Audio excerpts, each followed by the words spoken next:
Hi everyone, today we're in Jurong West and we're about to take a look at a fully renovated modern HDB flat.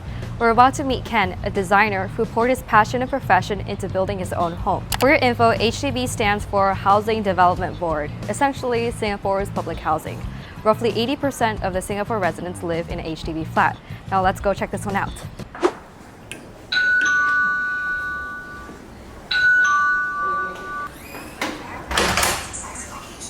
Hello, Kalin. Hi. Hello. Oh my goodness. Hi, Welcome to our Ken. home. Hello, welcome to our home. Hi, Kelvin. Hi, Connie. Wow, look at this gorgeous home.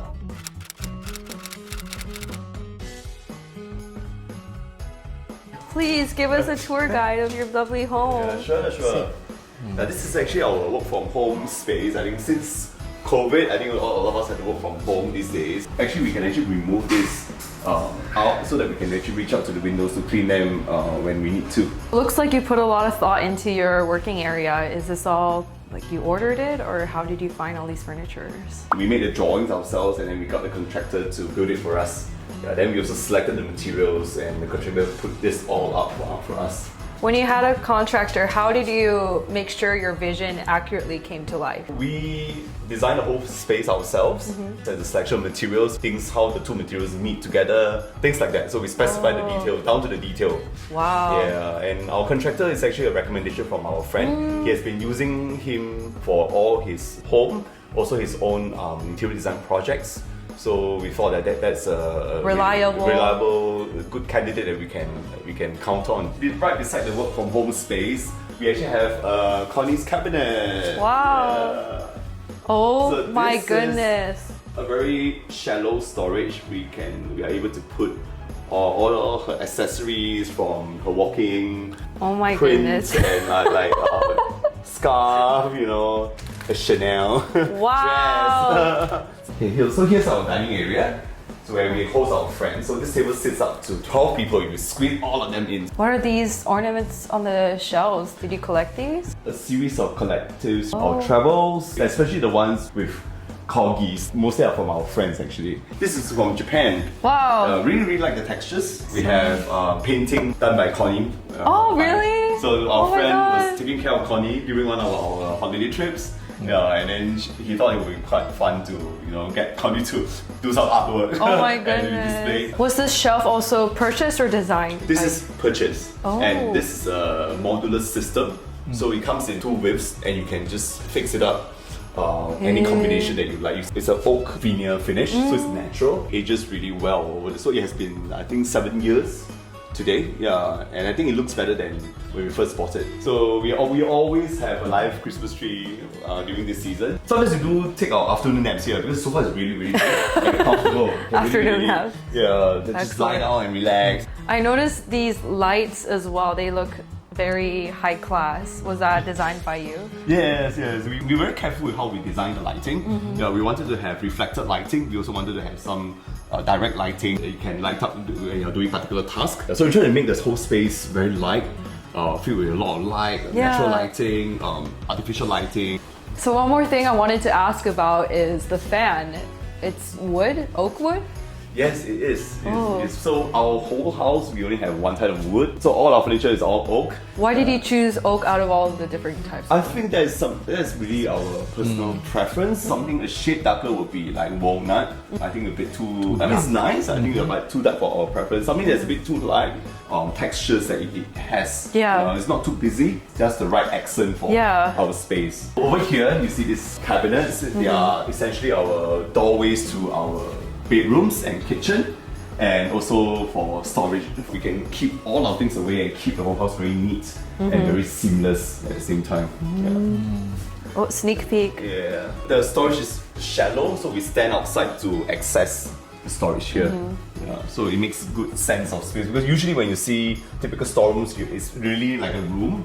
Yeah. And when you have to stand inside to take the stuff out, to pack the stuff, you lose the space for storage. Yeah. So we thought that it's actually a more efficient to actually stand outside so that you can store away all your huge and bulky items like your luggage or big like unused furniture, things like that, or storage boxes. I see. Yeah. Well, this wasn't here first, right? When you first moved in, Yeah. so you built it from zero. Yes. Wow. So this is a typical HDB. It comes with like bedrooms and a very small room for store, right? So we call it the storeroom. And the previous storeroom is being hacked away, so we Yeah. have this long storeroom. And then we chose white also because we try to make the whole space light and airy, and try to optimize the natural lighting in the day. And then for white surfaces, you can bounce the artificial lighting very well as well. So let me bring you to the kitchen. Oh, kitchen. So welcome to our kitchen. So you'll be greeted with this island itself. Last time it used to be a bedroom here, and we hacked down the wall so that to create the space to house this island in the middle of the kitchen itself. So this island serves as a preparation area, and we will have our friends who can make pineapple tarts together. So on the other end is also an area for us to dine in. If we are just two of us, we can just sit around here on a tall chair, able to you can have sit our here meal here as well. So this is customized as well.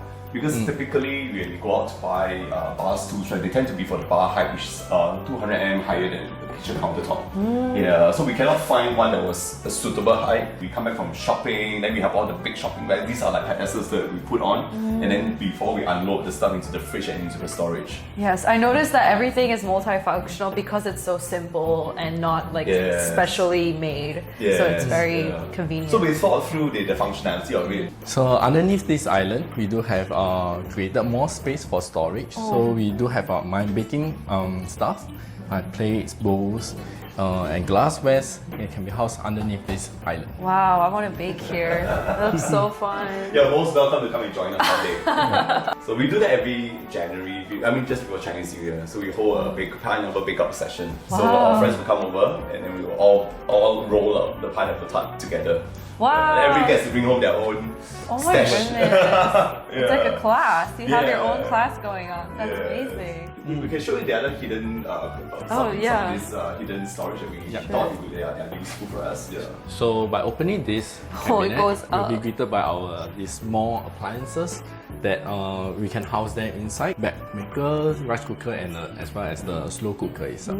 Oh, finish I didn't using know it. there was a plug on there. I thought you had to take it out. Yeah, so you can use it as it is, or you can actually put it out and then use it as well. With so many hidden things, it must have been really hard to design because you have to think about safety, you have to think about functionality. This area we created a space for as a pantry. So that's where we make our drinks preparation, our daily coffee fix, as well as a drink dispenser for water. And on top of it also house our cups. Starbucks.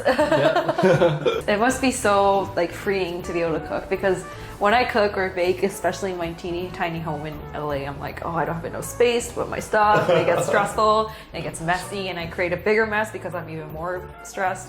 This induction cooker. It acts as a stove here to heat up my food or the preparation of the ingredients that to be used for the cakes. Like you melt some stuff here, right? For example, melting of butter.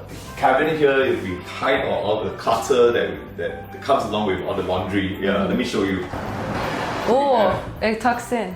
Yeah, it tucks in, and then we can make the doors stay open while we do the laundry, and all wow. the soiled linen will be up there. Then we will wash them. This is actually the dishwasher. This is the perfect savior for a big party. A party savior. Yeah, party savior. So when you're tired after all the hosting, Yeah. right? This is really the perfect savior. And I think people always say that this saves water when you optimize. You fully load this whole machine, right? Actually, it saves a lot of water as well. You don't use the typical poles for the laundry that you see in HDB flats? We don't. We don't. So we have this drying rack itself. So it supplies like ventilation as well as hot air to dry our clothing.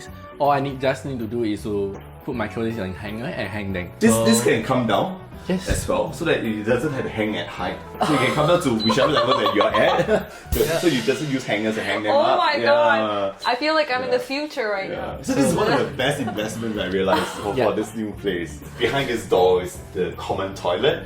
So our toilets are designed to be very cozy, dark, because we find this color very calming. And So it's different from the living room completely. So all the living spaces like the living room, dining room, bedroom, study especially, we want it bright, airy, so that we can do, you know, the tasks that we need to do for the day, right? So day to day, you actually use it like a basic. Like you can just wash your hands here, you know. But on a weekly basis, we have to shower Connie.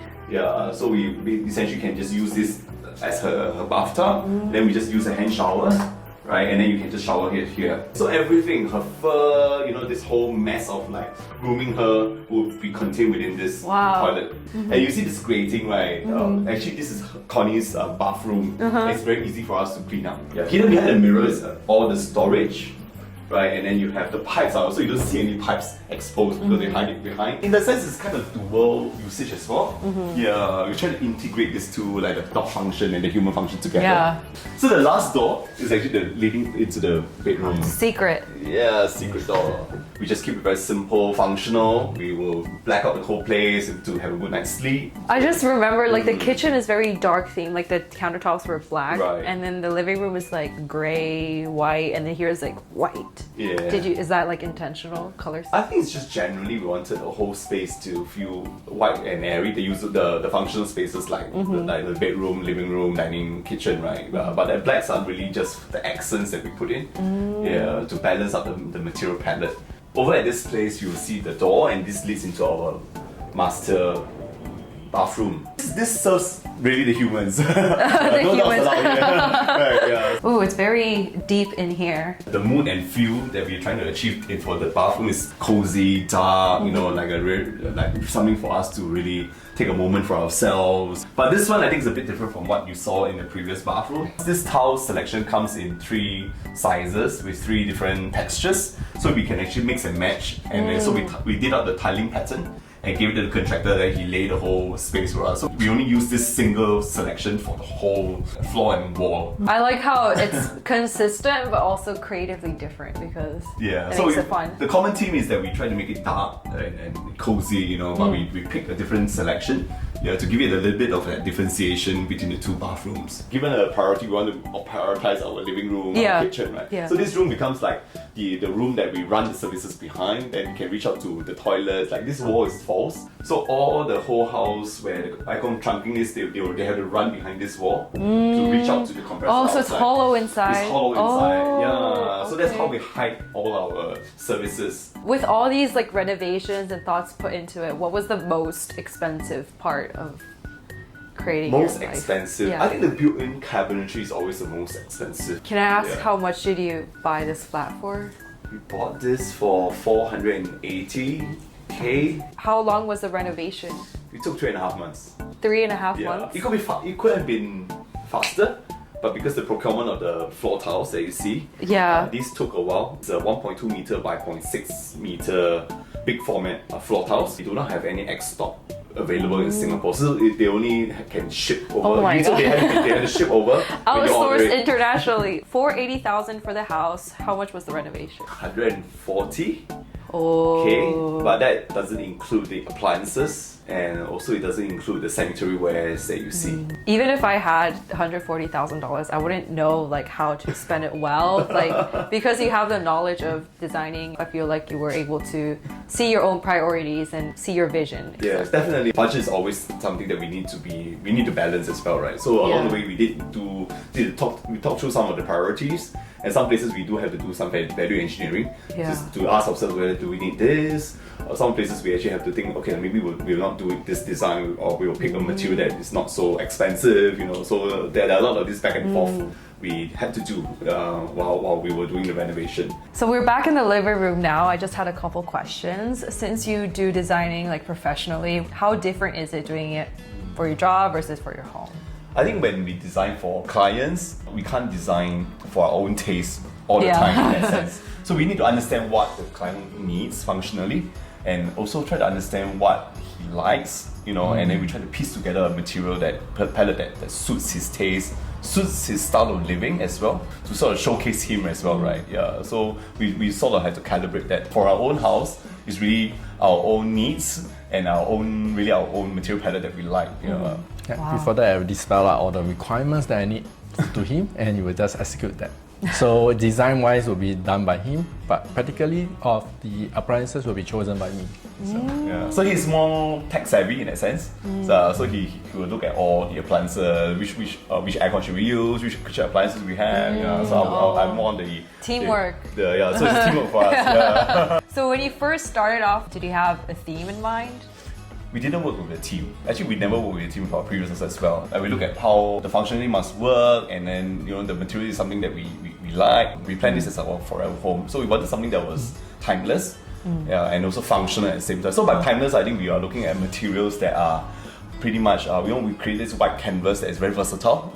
We select materials like this black basalt flooring, grains and textures. They are kind of like in the middle, so not too loud, not too quiet. So material is one aspect for timelessness, right? The other aspect I think we looked at it is really the functionality. So I think we spoke about having our space to be dual function, triple function. So we're trying to make it more robust, so that we can use it for multi-purpose. We knocked out a lot of our rooms and make the rooms a bit bigger. That also gave us that flexibility down the road, because we can reconfigure our furniture, change out quite easily down the road, you see. Yeah, I think one thing I learned the most is the importance of texture, because white, black, gray can easily make a space really boring, but you used oak wood, you use this texture on the floor to make it cozy, welcoming, and unique. So I really like that. When we were looking for our space, actually the top priority for our space is really the natural lighting that we can get. Yeah, because artificial lighting we can always install anywhere, anytime. Right? Natural lighting is something that comes with the house. Yeah, so we try to keep the material palette quiet.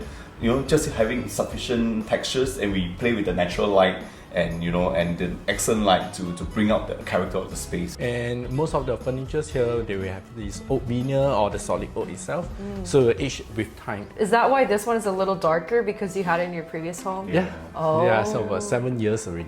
They're also from different sources, or both are from the previous home, right? So they age differently, but they age in their own way, which is very nice as well. Wow, that's some designer mastermind working. That's so cool. I learned so much from this home. Thank you so much for inviting me today. Thanks for having us. Thank you. Yes. Thank you. And thank you for watching. Bye. Bye-bye.